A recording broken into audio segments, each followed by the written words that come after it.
Buenas noches, amigos oyentes. 10 y 7 minutos ahora mismo de la noche. Comenzamos la temporada, realmente, 2002-2003, y solo queremos, en el nombre de todo el equipo y en el mío propio, agradeceros las muchísimas muestras de cariño. Estoy seguro que durante esta semana y lo que nos queda vais a escuchar muchas cosas de esa cifra trágica y mágica a la vez para muchos, el 11 de septiembre. Vais a tener crónicas de todo tipo y la mejor información, como siempre, aquí en la cadena SER. Sin embargo, Milenio 3 es un programa de misterio, un programa de investigación periodística, y tenemos que ofrecer cosas completamente distintas. Fue tal la repercusión de aquel primer programa, hacia el mes de julio, de las otras extrañas coincidencias del 11S, que prácticamente nos habéis empujado a volver a abordar el asunto. Y lo hacemos con documentos y con datos sobre los que ustedes o los que vosotros tenéis que opinar libremente. Pero yo me quedo un poco frío incluso cuando cojo documentos y leo cosas que seguro que os van a sorprender tanto como a mí. Por ejemplo, que el 11 de septiembre de 1891 se constituía en Londres la primera asociación colonial judía. Que el 11 de septiembre de 1921 se creaba en la pequeña aldea de Nahal el primer moshav o asentamiento sionista dentro de Palestina. Que el 11 de septiembre y no otro día se constituía también el mandato británico en esas mismas tierras. Que el 11 de septiembre de 1990, justo en esa fecha, Bush padre manifestaba ante el Congreso la oportunidad de hacer un nuevo orden mundial. Que el 11 de septiembre de 1999 se hizo público a nivel oficial la firma de Yasser Arafat y el primer ministro israelí Ehud Barak del Tratado de Paz conocido como WY2. Que el 11 de septiembre es el día 254 del año, que según los que trabajan con la numerología suma 11, 2 más 5 más 4. Que justo el 11 de septiembre faltan 111 días para acabar el año. Que el primer avión que se precipita contra la Torre Gemela es el de American Airlines 11. Que New York City tiene 11 letras. Que Muhammad Atta tiene 11 letras. Que ese avión, el piloto de la muerte, llevaba a 92 personas. 9 más 2, 11. A la vez iban 2 pilotos y 9 auxiliares. 9 más 2, 11. Que The Pentagon, en inglés, suma 11 letras. Que esos edificios que ya son historia cumplían ese día su 29 aniversario, su 29 año de funcionamiento. 2 más 9 suman 11. ¿Tiene esto algo de lógico? ¿Pura casualidad numerológica? Pues bueno, la verdad es que aquí en Milenio 3 no podemos responder. Lo que sí podemos hacer es sobrecogernos con ustedes, con vosotros, de que estas cosas ocurran. Da la sensación de que ese día 11, esa clave 11, tenía algo que ver con los sucesos. A mí me gustaría en este primer programa, no es casualidad tampoco, ni mucho menos, tener una conversación y preguntarle personalmente a una de las personas que yo más admiro, auténtico maestro de periodistas, y que precisamente ahora, prácticamente recién salido del horno, tiene un libro fabuloso, Mi Dios favorito, y además que después de una triste enfermedad, pero de la que hay que salir siempre con mucha alegría y con más fuerza que nunca, después de ese periplo, está ya con nosotros. Quería preguntarle qué opina del 11 de septiembre a un gran amigo y a un gran periodista que es Juan José Benítez. Juanjo, buenas noches. Hola Iker, muy buenas noches. Creo que te has pasado un poquito como siempre. Tú sabes... No soy maestro de nada y cada vez sé menos. Pero bueno, respondo a tu pregunta encantado. Mira, yo recuerdo que el 11 de septiembre estaba en el Museo de la Sábana Santa de Turín a la hora en la que se estrelló el primer avión, creo que recordar, o el segundo. Y un mes después, en octubre del año pasado, después de hacer algunas averiguaciones, yo en público y en privado dije lo mismo que voy a decirte ahora. Y hombre, no me gustaría ocasionarte ningún problema, ¿no? Pero habla libremente, Juanjo. Sí, en aquella ocasión, y lo mantengo y lo sostendré y lo sostengo, salvo que, bueno, pues algún día me dé cuenta que estoy equivocado, entonces rectificaré. Yo creo que todo esto es mentira. Es decir, no es lo que nos han contado. Sería para hablar mucho tiempo, pero trataré simplemente de resumirlo, de decirte que estoy completamente convencido de que esto es un montaje de los propios norteamericanos y que han utilizado al Islam y han utilizado a la sociedad esta, Al-Qaeda o como se llame, para montar una trama terrorífica y diabólica. Es tremendo lo que dices. Precisamente en julio, Juanjo, aquí en Milenio 3, para toda la red de la cadena SER, en España y en el mundo, hablábamos de esas cosas que no se cuentan habitualmente y que están ahí y que nos causan todavía pues muchas dudas, ¿no? Porque nadie acaba de creerse cómo es posible que esto ocurra. ¿Tú crees, Juanjo, que hablábamos de la fecha, dejándola incluso un poco al margen, pero que se sabía que iba a ocurrir esto? En América ya hay voces disonantes que dicen que se sabía que iba a ocurrir. Sí, yo lo que he podido averiguar es que algunas determinadas secciones, por llamarlo de alguna manera, de determinadas agencias gubernamentales de inteligencia norteamericanas, especialmente militares, tenían perfectamente sabido lo que iba a ocurrir. Es más, yo estoy convencido de que fue planificado por ellos, con una intencionalidad o intencionalidades muy duras, muy graves, de las que sabemos solamente una parte, es decir, Afganistán. Pero se nos ha mentido incluso por qué se ha conquistado Afganistán o por qué se ha intentado derrocar o se ha hecho el derrocamiento del gobierno de Afganistán. Para mí la clave está dentro de 8, 10 o 15 años, sencillamente con el problema número uno para Estados Unidos, que es China. Es decir, Afganistán sería una base de control de China.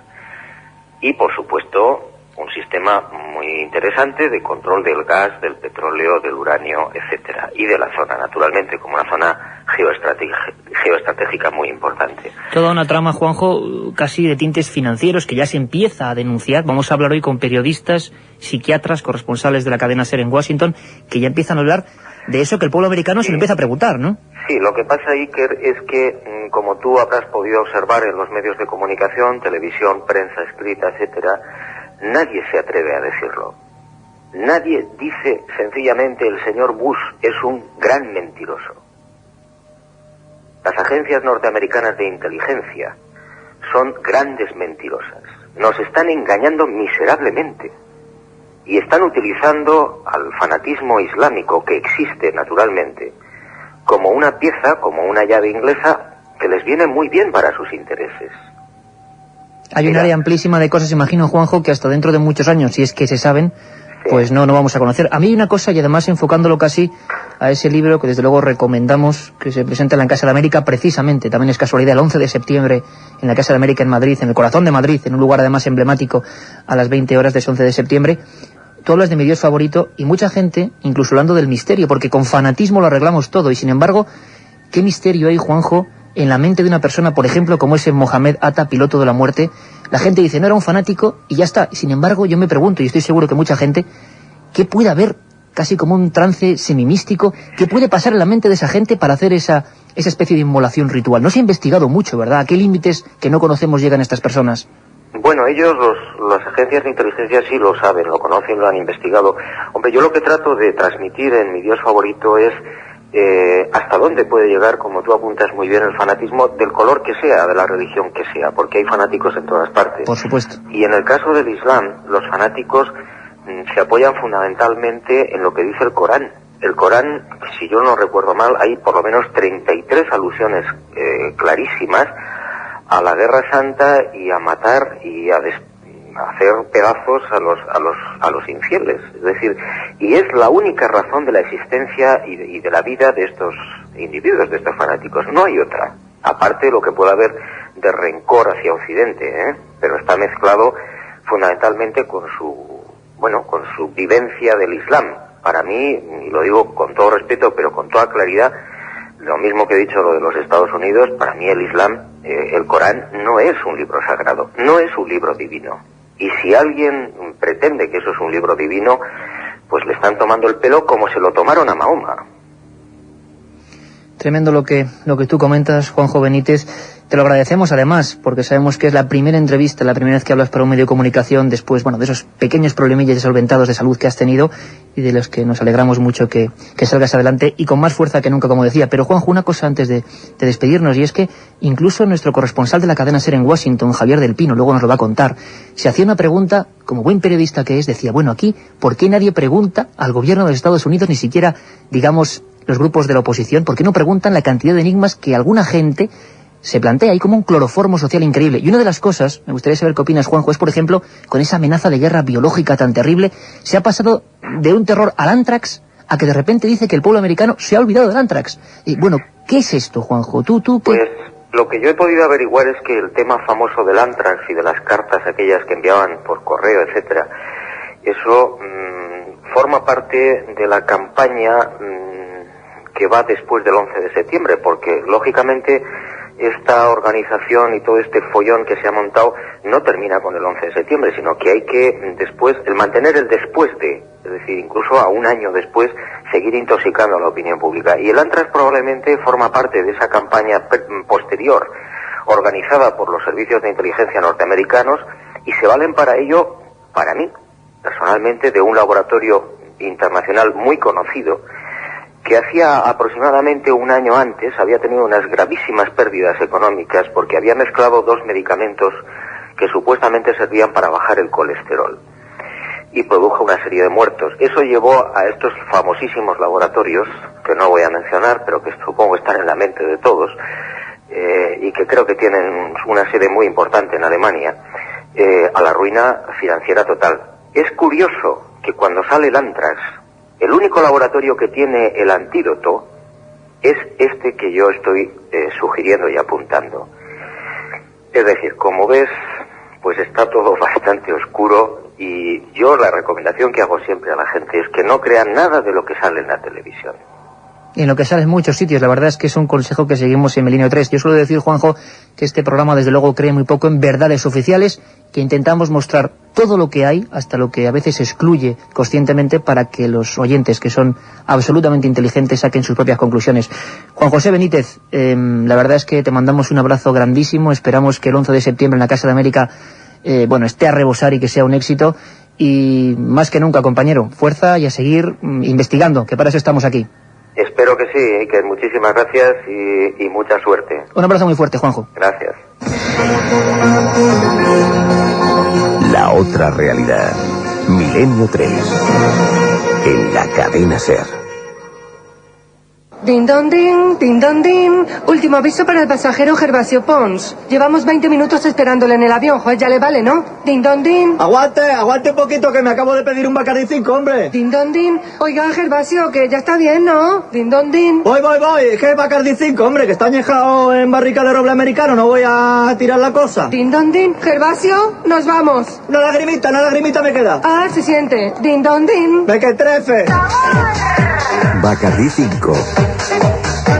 El ron añejo que no te esperabas. Una circunferencia de 1 metro. Me llegó a cegar los ojos y quedé casi inconsciente. Sobre el fenómeno ovni no existe término medio, o crees o no crees. En ambos casos el libro Encuentros de Iker Jiménez resulta apasionante. Encuentros, la obra más completa sobre ovnis en España, desvela más de 300 casos y casi 400 fotografías. Y además incluye un CD con 80 minutos de reveladores testimonios. Encuentros de Iker Jiménez, publicado por editorial EDAF. La otra realidad. Milenio 3. En la cadena SER. Son las 4 de la tarde y 29 minutos. Tenemos otra última hora porque, Javier del Pino, ¿qué es lo que acaba de ocurrir? Se ha caído la segunda Torre Gemela. Las Torres Gemelas son historia. 10:29 minutos de la mañana en Nueva York, también aquí en Washington. Acaba de desplomarse la segunda Torre Gemela, la única que quedaba ya en pie. La primera que recibió el primer impacto del avión. Ahora mismo, otra vez, nube de humo, nube de escombros, humo amarillo, humo negro, todo Manhattan cubierto a nivel del suelo, no por el aire, cubierto por la humareda y por los escombros. Ha caído de arriba abajo 120 pisos, una inmensa mole de cemento, otra vez ha caído abajo. Las Torres Gemelas no existen ya en la isla de Manhattan.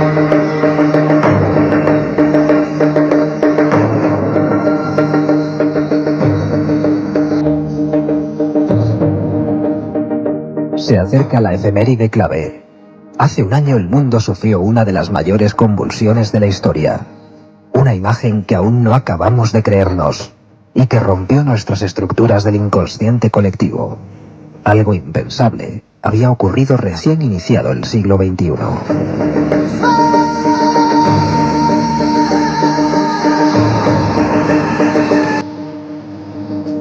El desastre de las Torres Gemelas aún está rodeado de enigmas. Para muchos, El acto de barbarie fue elegido concienzudamente siguiendo unas pautas escritas hace milenios en diversos libros sagrados. Es la apocalíptica realidad de la llamada clave 11.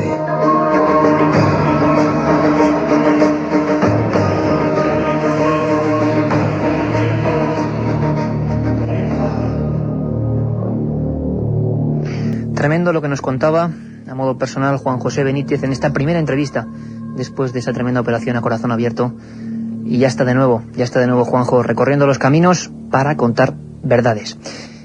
Una revista que fue Año Cero, que realmente ha hecho una labor encomiable con una serie de reportajes que desde aquí destacamos y recomendamos, y ya su director Enrique de Vicente estuvo con nosotros en julio planteando un montón de incógnitas. Por supuesto, aquí nadie tiene la verdad absoluta, nosotros planteamos los datos, luego ustedes opinan, a favor o en contra, o como ustedes quieran, pero lo cierto es que, desde luego, eran cosas que no se cuentan habitualmente. Año Cero, durante todo prácticamente 365 días, ha estado siguiendo la noticia e incluso hablándonos de una especie de clave 11, es decir, como si esto no fuera la fecha en concreto, nada casual. Y eso, como periodistas, nos sorprende. Don Enrique de Vicente, un placer tenerle aquí de nuevo en el Estudio 1, tenerle con todo nuestro equipo, Juan Carlos Ingelmo a los mandos de esta nave de misterio, con Carmen Porter, con Katia Rocha, con Carlos Barroso. Pero, ¿qué es eso?, se preguntará la gente, de la clave 11. O lo que se oculta en ese número, vamos. Pues para mí es un placer, Iker, poder estar en este primer programa de la nueva andadura. La clave 11 es algo que rápidamente, de forma muy extraña, saltó a Internet, nada más producirse el atentado del 11 de septiembre, toda una serie de coincidencias. Digo de forma increíblemente rápida, tú lo sabes muy bien porque controlas Internet, como siempre hay alguien que le da por hacer cábalas. Pero la cuestión es que yo no he podido localizar a quién encontró las primeras coincidencias, que no eran todas y no eran las más significativas, las que podían apuntar en qué dirección iban los tiros, y tú has mencionado al comienzo de este programa toda esa serie de coincidencias. La más importante de ellas es quizá que la sombra, la silueta de los dos edificios de las dos torres gemelas son el número 11. A eso se suma todo lo que tú has dicho y muchísimas cosas más. ¿Por qué había tantas coincidencias? El índice de probabilidades es absolutamente minúsculo. De que todo eso se dé es prácticamente como el índice de probabilidades de que a uno le toque la lotería. Sin embargo, Enrique, hay una cosa que nos sorprende muchísimo. Hicisteis un trabajo de investigación fuerte y llegasteis, Año Cero, a la conclusión, y tú, Enrique de Vicente, de que en algunos libros sagrados, antes hablaba Juanjo Benítez del Corán, se escondían, yo no sé si llamar indicios, pistas, ideas de esa especie de catástrofe. ¿Es cierto esto? Bueno, al menos nada más producirse los hechos, yo me puse a trabajar en el tema. Hubo una serie de idas y vueltas en la redacción. Varias cadenas norteamericanas fueron a entrevistarte a la redacción de Año Cero porque realmente se quedaron sorprendidas con el tema. ¿Y qué ocurrió? Fueron a entrevistarme por un descubrimiento que hice, no diré rápidamente, nada más producirse los hechos, empecé a indagar en compañía con Luis García Lacruz, empecé a indagar en todos los libros de profecías y realmente localizamos poco. Luis localizó poco, por ejemplo, en Juan de Jerusalén, que son unas profecías atribuidas a un supuesto compañero de los fundadores de la Orden del Temple. Encontró unas referencias que parecían bastante claras, pero las más claras de todas esas referencias estaban en el Apocalipsis de San Juan, y luego en toda una serie de visiones proféticas que abarcan una época muy amplia, incluso algunas de comienzos del siglo XX y otras que preceden solamente en algunos meses a la catástrofe. En algunas de ellas la visión era muy clara, la visión que se puede tener de un hecho que va a suceder, que no es precisa. Pero, por ejemplo, había dos personas que habían enviado las premoniciones que habían tenido antes de la tragedia a un registro central de premoniciones, y según una de ellas decía que había soñado cómo un avión volaba en una ciudad de grandes rascacielos y se estrellaba contra uno de ellos. Y dijo, pienso que es Chicago. Resulta que Chicago es hoy en día la ciudad de los Estados Unidos que tiene rascacielos más altos. Antes lo era Nueva York. O sea, le falló un poco la previsión. Pero tras descubrir estas coincidencias en el Apocalipsis, en un montón de evidentes, yo me pregunté, bueno, si hay si hay alguna referencia, debería estar en el Corán. Así que, ¿qué se me ocurrió? Y fue esto lo que les interesó a las cadenas norteamericanas, por cierto. Es decir, que una de esas, la más conocida de las cadenas norteamericanas, no voy a decir el nombre para no entrar en polémica con ellos, me entrevistó, pero la entrevista luego se censuró. Me dijeron que por razones que no querían mezclar hechos tan serios con cuestiones que sonaban proféticas. Pero ¿Por qué encontraste en el Corán? Lo que encontré en el Corán fue muy simple. Me fui a los diversos capítulos del Corán que tienen el número 11. Los capítulos del Corán se llaman suras. Todas las primeras, casi hasta la 100, son muy extensas. Entonces me fui a la sura 11 y al versículo 11. Y lo que encontré me dejó absolutamente perplejo. No solamente fue la sura 11, sino la 101, que contiene 2 veces 1, y la 111. Te digo lo que encontré en la sura 11, capítulo, versículo 10 y 11. Dice: cuando tú digas, resucitaréis luego de la muerte, que es lo que podían pensar los kamikazes que iban a sacrificarse, los que no creen dirán, eso es pura mentira. Y si nos retardamos el castigo dirán, ¿qué le impide obrar? Sí, el día vendrá del que no podrán apartarse y entonces se verán rodeados de aquello de lo que se burlaban. Hay un versículo previo a este, un capítulo que se llama el Sura de la batalla, el Sura de los caballos de batalla, según diversas versiones. Y dice que por la mañana, a la hora que se produjo el atentado en Estados Unidos, se precipitan sobre el enemigo, levantando nubes de polvo. Es así, levantaron nubes de polvo, inmensas, como nunca se recuerdan en la historia, y que penetran en medio de las tropas enemigas. Yo creo que la descripción es absolutamente clara. Eso es el capítulo 100. En el 101, que contiene el 1.1, o Sura del día de la desgracia, le llaman de otras muchas maneras dentro de las diversas traducciones que hay del Corán. Dice: ¿y quién te hará conocer lo que es el día de la desgracia? El día en que los hombres serán como mariposas a las que se dispersa. Recordemos la gente cayendo.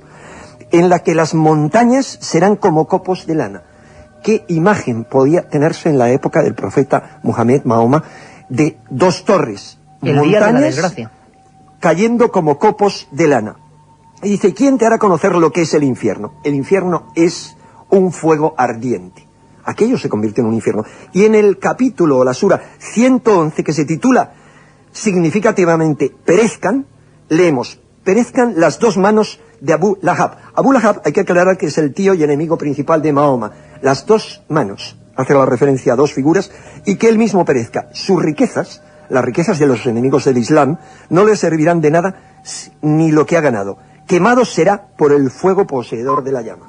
Parece ser que, muchas personas interpretan que esto podría tener que ver con lo que ocurrió esa mañana trágica de hace un año prácticamente en Washington. Escuchen el siguiente documento.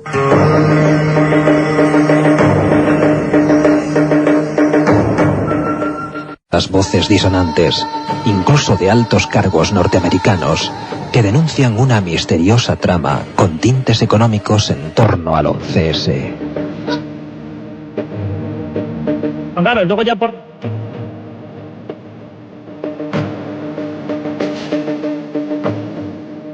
Algunas publicaciones internacionales ya han dado la voz de alarma, con informaciones que denuncian una auténtica conspiración de límites inimaginables. Para estos medios, una élite estadounidense se benefició económicamente de lo sucedido aquella mañana en el corazón financiero del mundo.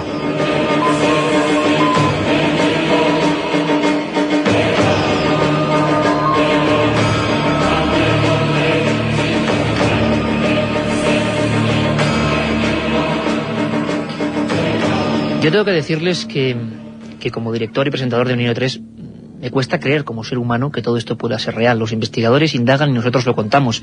Y la verdad es que cuando menos es apasionante, intrigante escuchar este tipo de documentos. Y fuimos a consultar a quien más sabe dentro de la cadena SER de lo que está pasando ahora mismo en Estados Unidos, el pulsar diario de ese lugar que se creía invulnerable y que triste y desgraciadamente fue golpeado en lo más profundo de su corazón. Es Javier del Pino y le preguntábamos sin tapujos sobre supuestos beneficios dentro del 11S. Hay algunos medios, tanto norteamericanos como europeos, que hablan de extrañas tramas financieras. Aquí ni quitamos ni ponemos, es lo que se está hablando ahora mismo. Pero habitualmente, hay que decirlo, tampoco se cuenta con detalle. Javier del Pino nos decía esto. Sí que se ha hablado alguna vez de beneficios marginales, pero a mí una de las cosas que más me ha sorprendido a lo largo de este año es precisamente esta capacidad para ocultar propios errores, ¿no? O para ocultar datos que pueden ser tremendamente escandalosos, como este que tú dices, o el hecho de que, por ejemplo, la Agencia Nacional de Seguridad, que es una compañía la más súper secreta que hay aquí, por encima incluso de la CIA y del FBI, que depende directamente de la Casa Blanca, tuviera una grabación del día 10 de septiembre en la que varias personas hacían comentarios sobre que el día siguiente siguiente era el día cero, que a las 8:46 pasaría lo que iba a pasar, o a las 8:30 pasaría lo que iba a pasar, que las Torres Gemelas eran el objetivo final, que iban a morir miles de personas. Esto está grabado, esto está en los despachos de algunos senadores que crearon aquella comisión de investigación sobre la información anterior al 11 de septiembre, pero esto, sin embargo, no trasciende como escándalo a la opinión pública, que es lo que más me sorprende. Yo no sé si es que hay una operación de relaciones públicas tremenda de la Casa Blanca que consigue convencer a editores de periódicos y editores de semanarios que no den demasiada veracidad o demasiada importancia a este tipo de informaciones, pero la sociedad se lo cree. La sociedad aquí, igual que se ha olvidado lo del Antrax, se ha olvidado de preguntar a su propio gobierno, oiga, ¿cómo es posible que esto pasara? Que es la pregunta que nos hacemos todos, al fin y al cabo, ¿no? Vaya que si nos hacemos un montón de preguntas, porque no nos convence para nada el cloroformo social de creernos todas las versiones oficiales, tampoco de descreerlas, simplemente de tener todas las opciones para opinar. Incluso teníamos el placer de hablar largo y tendido, pero hemos extraído esta declaración realmente interesante con don Luis Rojas Marcos. Don Luis Rojas Marcos es el presidente de los hospitales públicos de Nueva York. En ellos trabajan ni más ni menos que 43.000 personas. Es una personalidad del mundo de la psiquiatría y además acaba de realizar un libro que se llama Más allá del 11 de septiembre, hablando de una cosa enigmática, un nuevo trauma, una nueva enfermedad prácticamente instalada en lo más profundo del cerebro y que va a afectar no solo a personas que estaban allí o que perdieron víctimas allí, sino a personas que a través del gran ojo de la televisión vivimos esa escena que ya es más fuerte para el inconsciente colectivo que, por ejemplo, la de Armstrong caminando sobre la Luna. Esta es la escena del nuevo milenio, sin duda alguna, y por desgracia. Don Luis Rojas Marcos nos hablaba de ese trauma del 11 de septiembre. Se está investigando a nivel neurológico incluso qué nos puede quedar, a nivel global casi, de esa escena que cambió el mundo. Un terror que además se siente en el cuerpo, las palpitaciones, el cuerpo se encoge, palidecemos, y al mismo tiempo las imágenes que vemos, como veíamos personas caer o personas ardiendo, personas en fin, en un estado terrible, pues esas imágenes se graban en la mente, ¿verdad? Luego pues se tienen pesadillas, está uno trabajando, por ejemplo, y estas imágenes pues nos vuelven a la mente como si estuvieran ocurriendo en ese momento. Hay angustia, hay personas que se deprimen, que se sienten tristes, que lloran con facilidad, a otras recurren al alcohol o a las drogas para apagar el sufrimiento o la angustia que sienten. Y esto es normal hasta más o menos un mes o mes y medio después del trauma. Y esta reacción es parecida. Si el trauma es una mujer, por ejemplo, que ha sido violada por la fuerza, o un hombre que va a la guerra y ve estas imágenes, a partir del mes o el mes y medio, la mayoría de las personas superan el trauma poco a poco y empiezan a hablar de la experiencia, a narrarla, y esta experiencia poco a poco, estas imágenes van perdiendo fuerza y al final son malos recuerdos, pero no interfieren con el sueño ni con la vida normal de la persona. Hay un porcentaje, entre el 10 y el 15% de las personas, que desafortunadamente continúan durante muchos años experimentando esta angustia, este miedo, esta dificultad para dormir y estas pesadillas. Lo decía don Luis Rojas Marcos. Enrique de Vicente, hemos escuchado varias veces beneficios, supuesta trama financiera. ¿Qué hay de esto? Pues de eso hay desafortunadamente mucho. Así lo hemos venido revelando desde hace 5 meses en Año Cero. Hemos dado informaciones suficientes, aunque ni mucho menos exhaustivas, porque realmente la documentación que existe llenaría varias revistas, la que existe en este momento, sobre todo la que existía hace meses. ¿Por qué digo hace meses? Porque, curiosamente, yo no soy un experto en informática, pero las páginas web que informaban de toda esta trama financiera y de toda la conspiración últimamente están inaccesibles. No hay forma de acceder a ellas, y hay otras expertas especializadas en conspiraciones que han dejado de publicar cosas sobre el 11 de septiembre, o algunas que no han publicado prácticamente nada.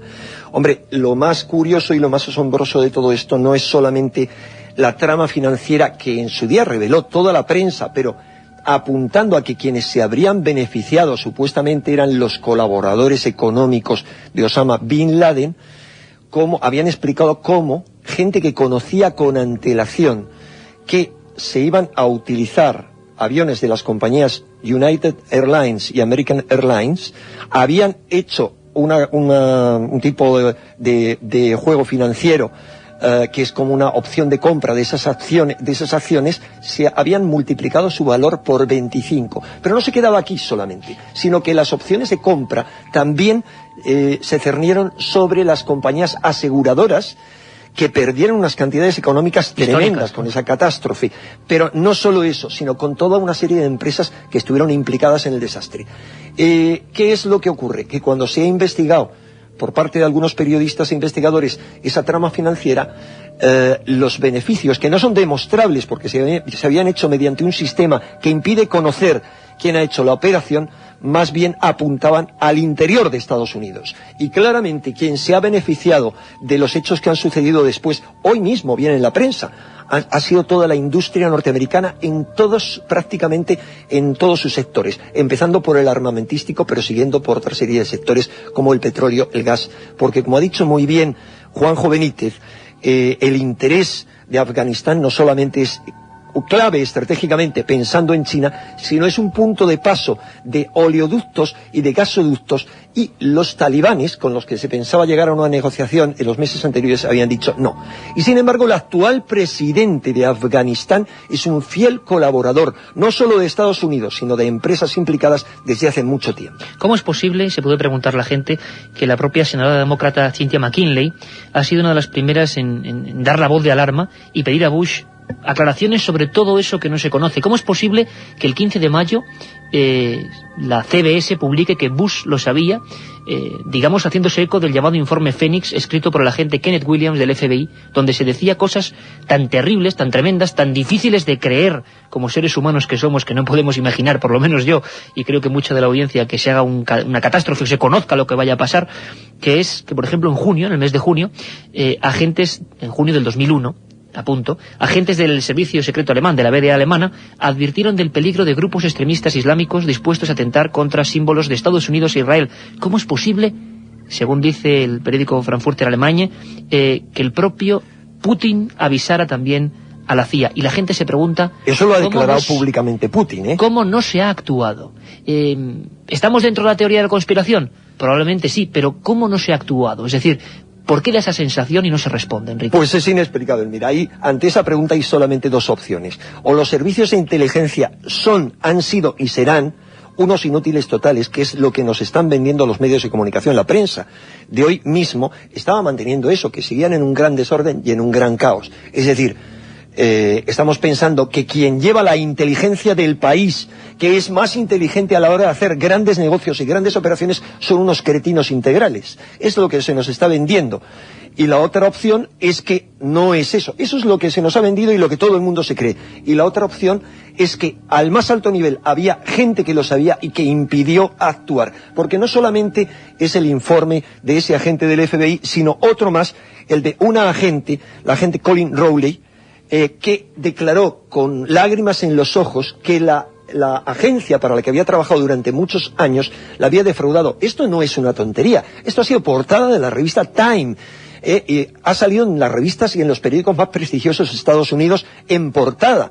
Pero ¿qué ocurre? Que cuando uno ve piezas aisladas, piezas sueltas, dice, es que son unos inútiles, es que ha habido gente que ha bloqueado la información. Pero cuando uno considera el conjunto de la información, se le plantean solo dos opciones. Y las digo claramente. Una, las de los más extremistas, según la cual, y esto se han publicado incluso libros, a uno de ellos en nuestro país, sosteniendo esa hipótesis, y otro publicado por un investigador francés, que también se ha traducido aquí, la hipótesis de que el atentado fue organizado por élites de máximo poder en Estados Unidos. Y la otra opción es que el atentado realmente existía. Yo me apunto a esta segunda opción. El atentado estaba en marcha a través del grupo de Hamburgo, sea o no como nos están contando la historia, porque son sospechosas las declaraciones que han aparecido hoy, según las cuales un periodista de Al Jazeera se ha entrevistado con los dos organizadores. A mí me parecen muy sospechosas. En principio, mientras no se demuestre lo contrario. Pero serían las dos teorías. La otra teoría es que el atentado estaba en marcha, y yo creo en eso, y fue aprovechado, se le dejó funcionar y fue aprovechado para jugar una increíble partida de ajedrez que ha dado unos beneficios económicos y políticos sustanciales, que ha convertido al presidente menos votado de la historia de los Estados Unidos, recordemos que estuvo a punto de perder las elecciones, en el presidente más popular de la historia de los Estados Unidos. Lo único que si no fuera, como es, un hombre de mente corta, todo lo contrario que su padre, que es un monstruo, haya empezado a caer su popularidad, pero sigue manteniendo la credibilidad. Algo que da casi miedo. Le preguntábamos a Javier del Pino, corresponsal de la cadena SER en Washington, sobre toda esa ristra de enigmas que ahora, por fin, un año después, a pesar de que gran parte de la sociedad se queda sin preguntar, sin que se le aclaren las cosas, ya empieza, digámosle así, a mosquearse. Hay cosas como la guerra biológica, hay cosas como las extrañas enfermedades como el virus del Nilo, que algunos ya relacionan con el 11S. Bueno, hay un montón, un cóctel explosivo de historias sobre las que las personas empiezan a pedir información. Javier del Pino nos contaba lo que sigue. El caso más paradigmático es el del Antrax, ¿no? Hemos pasado de abrir las cartas que nos trae el cartero con guantes de látex a ni siquiera acordarnos de que hubo un momento en el que algunas cartas distribuidas, especialmente aquí en Washington, de hecho en una oficina de correos muy cerca de donde estoy yo ahora mismo, estaban impregnadas de una sustancia que te podía matar. Esto se ha olvidado. De vez en cuando nos recuerdan de la viruela, pero la gente ni siquiera se preocupa en saber cómo puede vacunarse o si hay algún antibiótico que te pueda evitar la infección. No, la gente no va a los hospitales. Hay un cambio ahí hay un cambio militar que se ha beneficiado del 11 de septiembre, aunque sea duro decirlo, y es una política que Bush quería impulsar antes de llegar a la Casa Blanca, lo había prometido, pero ha encontrado la excusa perfecta para poder hacer lo que es el 11 de septiembre. De esa manera hay un conflicto curioso, y es que el pueblo quiere ir hacia atrás, pero el gobierno quiere ir hacia adelante. El pueblo quiere olvidar, pero Bush quiere recordar de vez en cuando el 11 de septiembre, quiere crear un enemigo claro que es Irak, sin aportar pruebas de que tiene armas de destrucción masiva, porque eso le sirve para ampliar el presupuesto militar, que es en el fondo lo que quiere hacer cualquier presidente conservador como él, ¿no? La otra realidad. Fenómenos extraños. Misterios sin resolver. Milenio 3. En la SER. ¡Libertad, McCarthy! ¡Libertad, McCarthy! Atención, hay una manifestación, se han encadenado a la parada del 35. ¿Por qué se han encadenado ustedes? Pues porque el robo Bacardi 5 lo han metido en una barrica de roble americano. Dice que no lo sacan hasta dentro de 5 años porque se tiene que poner oscuro. Pero hombre, es que eso es lo bueno. Bueno. Claro. ¿Y ahora de qué protestamos entonces? Pues protesten ustedes contra las toallas portuguesas que nos secan. Vale. Toalla portuguesa, culpable. Toalla portuguesa, culpable. Intransigente. Bacardi 5. El ron añejo que no te esperabas. Aparte de gozosos, dolorosos, gloriosos, los misterios de la Iglesia son sorprendentes e inexplicables. La periodista Carmen Porter te ayuda a desvelarlos en Misterios de la Iglesia, una obra que saca a la luz los episodios más impactantes del fenómeno religioso. Exorcismos, apariciones, cuerpos incorruptos, estigmas. Misterios de la Iglesia, de Carmen Porter, publicado por Editorial Edaf. Un viaje en busca del misterio. Milenio 3. En la SER. Uno le cuesta a veces dar esta información, no sabe con qué quedarse, se sorprende, como llevo diciendo toda la noche. Por ejemplo, se sorprende de datos que tienen que ver directamente con el más puro y duro misterio. Hubo un libro publicado en México, en ediciones Diana, 1989, donde un estudioso de la Gran Pirámide, Rodolfo Benavides, comentaba algo curioso. La Gran Pirámide, ojalá dentro de poco estemos allí, es uno de los lugares, la última maravilla del mundo, un lugar enigmático donde además, según muchos, las medidas, las proporciones, los números resultantes matemáticamente de ese lugar se convierten en profecías. Bueno, según siempre lo que dice Rodolfo Benavides, una de esas profecías, la última prácticamente de la Gran Pirámide, indicaban concretamente que el 17 de septiembre de 2001 habrá un juicio de las naciones donde habrá, escrito así, tal cual, una coalición y se dará paso a una nueva era en el mundo.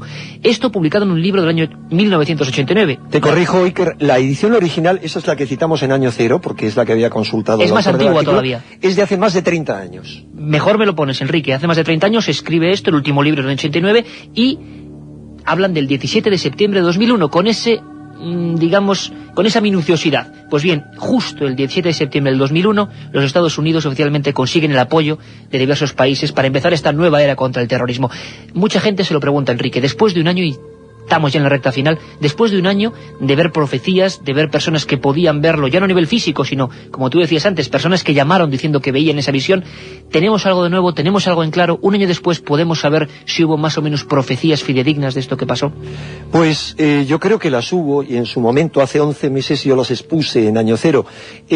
Había profecías mucho más fidedignas que esta, que puede ser una coincidencia al que Rodolfo Benavides dijera en su interpretación de la profecía de la Gran Pirámide que esa profecía culmina, es decir, la historia culmina ahí, en el 17 de septiembre, que además es una fecha muy significativa en torno a todos los pactos e historias que ha habido entre el Estado de Israel y los pueblos árabes. Eso es muy importante. Pero más allá de esa, yo creo que en su momento expusimos suficientes profecías que apuntaban en una dirección, apuntaban en la dirección de que simbólicamente el derrumbe, el incendio y el posterior derrumbe de las Torres Gemelas en Nueva York era un hecho simbólico que iniciaba no una nueva era, un nuevo periodo, el periodo que define Rodolfo Benavides como del juicio de las naciones. Es decir, según demasiados indicios, habríamos entrado en un periodo crítico para la humanidad de forma plena. Si a eso le sumamos otra serie de historias, por ejemplo, el calendario maya. Sabemos que según el calendario maya hay todo un periodo que a partir del 89 hasta el año 2012, 2013, según los Vedas, es un periodo final a partir del cual va a haber un mundo totalmente nuevo y distinto, una nueva edad de oro. Resulta que el punto medio que va de un lado a otro, perdón, había dicho 89 y era 87, es el año 99. Pero hay un periodo, es complejo de explicar aquí, de 2 años, que va exactamente hasta, no el 11, sino el 13 de septiembre del 2001. Recuerda que el gran eclipse fue el 13 de septiembre, 2 años antes. Hay un montón de cosas que se nos escapan. Por ejemplo, otras cosas que ha descubierto Robert Bauval, y es que el 11 de septiembre del 2001, el día preciso en el que tuvo lugar esto, se iniciaba el año nuevo para el pueblo copto y para el pueblo etíope. O sea, era el día primero del año, y muchas otras más cosas que ha descubierto Bauval y que tienen un matiz demasiado simbólico. Pero es tal la cantidad de simbolismos que se centra en torno al 11 de septiembre que a mí me hacen pensar que, más allá de la conspiración que ha podido haber, esto es algo que se les va de las manos. Realmente los que tratan de controlar el planeta tienen el juego fuera del alcance de sus manos, porque ha sido de alguna manera el gran simbolismo del 11 de septiembre un inmenso bofetón que han dado en pleno corazón del imperio capitalista y del imperio globalizador, los pobres, la gente más abandonada del planeta, como que ellos también pueden castigar a los ricos. No sabemos, Enrique, si estaba escrito o no, si el futuro se puede escribir. Yo soy relativamente escéptico, pero los datos ahí están. Según el Ayatollah Hubst, el fin de los tiempos islámicos estará, digamos, identificado con unos símbolos muy concretos. Uno, el periodo que llaman la humareda, realmente curioso. Otro, 3 grandes hundimientos en el oeste y en Arabia.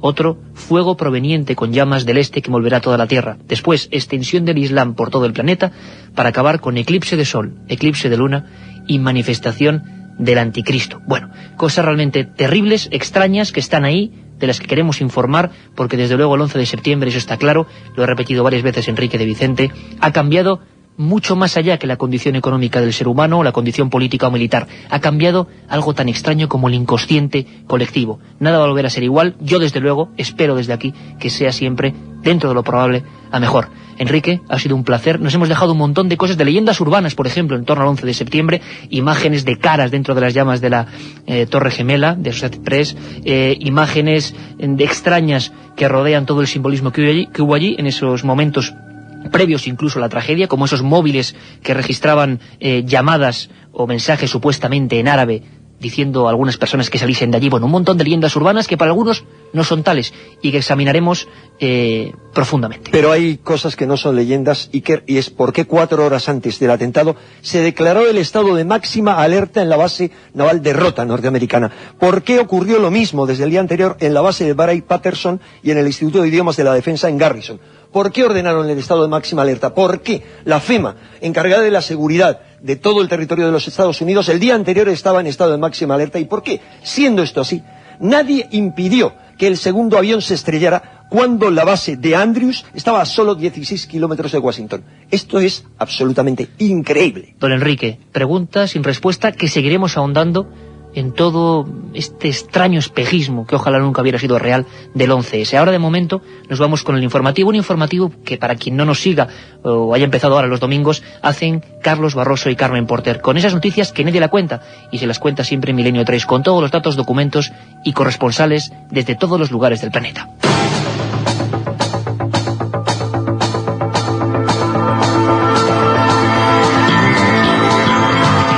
No estamos a finales de siglo ni de milenio, pero eso no es un obstáculo para que las sectas sigan extendiendo sus mensajes apocalípticos anunciando el fin del mundo. Es el caso del grupo Neofag, considerado por los servicios secretos franceses como uno de los más inquietantes de cuantos actúan en el país vecino. Esta secta cree que la extinción de la raza humana está a la vuelta de la esquina. El próximo 24 de octubre no es el primer mensaje de estas características que se produce en los últimos tiempos, ni será el último. A nadie se le escapan las nefastas consecuencias que tienen mensajes de este tipo, que en muchas ocasiones han acarreado un trágico desenlace: la autoinmolación de los propios miembros de la secta. Enseguida nos lo cuentan desde Francia. Antes les hablamos de otras noticias en titulares con Carmen Porter.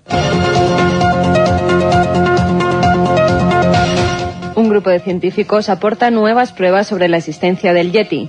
La curación de una mujer india podría elevar a la Madre Teresa de Calcuta a los altares. Nuevos estudios señalan que los dinosaurios murieron de frío. La fecha es el 24 de octubre. El líder de la secta Neofag, conocido como Arnaud, asegura que será ese día el fin del mundo. Desde hace 2 meses, varios miembros de este grupo se han encerrado en un chalet de Nantes, esperando a que llegue el momento, bajo la atenta mirada de la policía que vigila la zona. Corresponsal en Francia, José María Patiño. Hace ya mes y medio que permanecen cerradas las contraventanas y persianas de un chalet situado en uno de los barrios residenciales de la periferia de Nantes, en el oeste de Francia. En su interior, rodeados de un hermético silencio, 6 miembros de una secta apocalíptica esperan el fin del mundo para el próximo 24 de octubre. El suicidio de uno de sus integrantes hace 2 meses ha alertado a la policía, que teme un suicidio colectivo similar al que tuvo lugar hace unos años entre los miembros de la llamada Orden del Templo Solar. El gurú de la secta de Nantes es un hombre de 36 años, Arnaud Moussy, que sigue las enseñanzas de André Bouguenec, un especialista en cabalística y numerología que falleció en 1997 y líder de Far West. El año pasado, Moussy crea la asociación Neofag, que retoma el nombre del movimiento de Bouguenec y le antepone Neo, como el protagonista de la película Matrix, que significa el enviado o el elegido.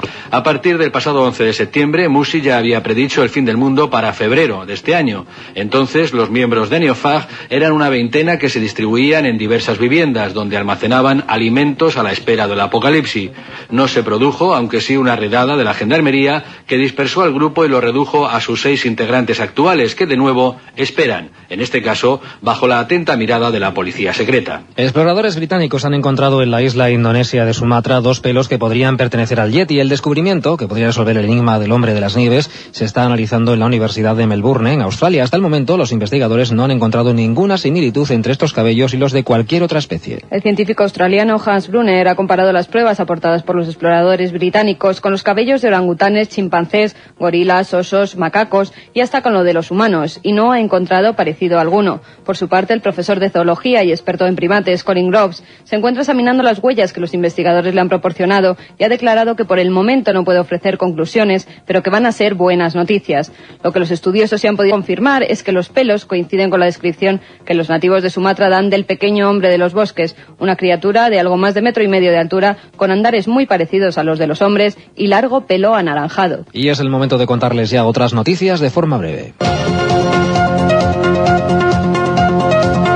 Nuevos estudios señalan que los dinosaurios murieron de frío antes de que impactara un meteorito contra la Tierra. Investigadores australianos han asegurado que antes de que se produjera el impacto del asteroide hace 65 millones de años, la mitad de los dinosaurios ya había desaparecido porque el clima se había vuelto muy frío. Según Angela Milnes, del Museo de Historia Natural del Reino Unido, los dinosaurios de sangre fría eran capaces de soportar un clima gélido, porque su gran tamaño les permitía mantener constante la temperatura corporal, pero no estaban listos para un invierno tan prolongado. Y una más esta de ovnis. La policía de la ciudad de Zitikara, al norte de Kazajistán, se encuentra en alerta ante la aparición de un círculo misterioso en la zona. El círculo de 2 metros de diámetro apareció por la mañana en el jardín de una señora que vive al norte de Kazajistán. La misma noche en que se produjeron los hechos, la policía recibió numerosas llamadas en las que se les alertaba sobre la presencia de extrañas luces en los cielos. Ahora un equipo de expertos se encuentra estudiando el misterioso círculo, mientras los vecinos aseguran que fueron los extraterrestres los que lo hicieron. Pues por hoy hemos terminado, pero el próximo domingo volveremos a encontrarnos como siempre en Milenio 3.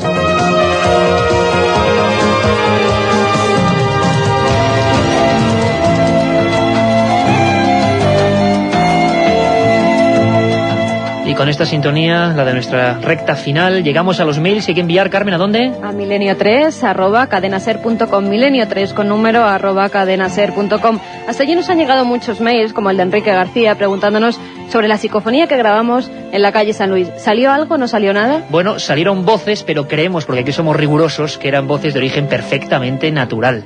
Javier Bobayunta nos dice si podríamos tratar el tema del Dorado, la mítica ciudad que dicen que se ha descubierto. Por supuesto que sí. Sectas. ¿Cómo es el método de captación? ¿El perfil de los miembros? Bueno, tenemos previstos con los mejores especialistas varios programas sobre el fenómeno sectario en España hoy, con cosas que creo que, bueno, no se saben. Juan Antonio Punzano nos pregunta sobre los fenómenos místicos. Pues bueno, ya hablábamos de fenómenos místicos en el aspecto más negativo, quizá una especie de piloto de la muerte, alguien que llega a ese nivel. Hablaremos de por qué esas personas, a un lado o hacia otro, penetran en esa especie de enigma mental. Cadia Rocha. Buenas noches. Vamos con los ganadores de los libros de la semana pasada. Sorteamos Enigmas 2, editado por EDAF. Son Jesús Arregui, Mari Carmen Figueroa, Ana Zambrano, Luis Díaz Garrido y Rafael Mendoza. Esta semana estamos que lo tiramos porque regalamos 5 libros de Luis Rojas Marcos, Más allá del 11 de septiembre, La superación del trauma, editado por Espasa, y 5 de Juan José Benítez, Mi Dios favorito, editado por Planeta. Por cierto, muchos nos han escrito para preguntarnos en email. El libro se presenta el 11 de septiembre, miércoles a las 8 de la tarde en la Casa América. Perfecto, Katia. Desde luego os esperamos aquí con más dudas, con más planteamientos. Milenio 3, que paséis todos una muy feliz semana.